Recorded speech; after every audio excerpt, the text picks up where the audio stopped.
In Jesus' day, Jewish parents arranged marriages.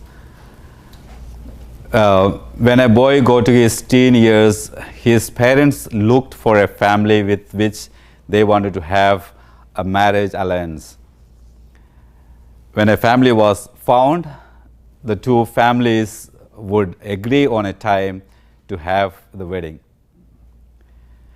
Then preparations began.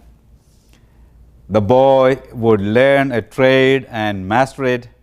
Eventually, he would become independent and begin construction of his own house. The girl would learn graces of womanhood and skills of housekeeping and motherhood.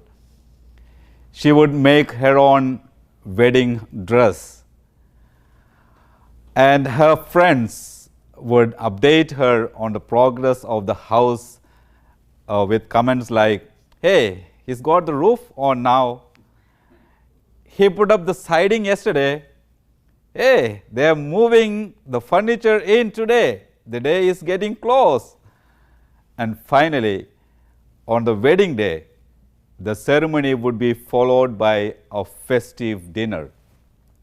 Then the whole town would celebrate the whole evening.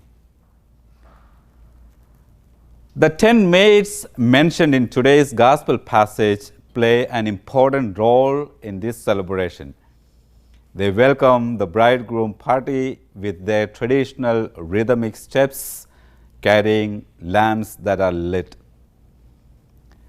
The wicks from these lamps had to be dipped in oil each time the brightness dimmed. Jesus uses this image in today's gospel passage to emphasize the importance of our spiritual preparedness to welcome Him and to be part of the celebrations in His kingdom. The 5 foolish virgins in the passage had their lamps. They had some oil too. So apparently they had made some preparations, but not enough. They had their lamps, but no oil in the reserve.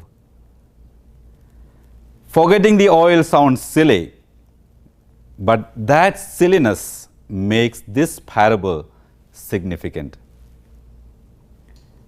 Perhaps today Jesus is asking us to check the level of spiritual oil in our reserve.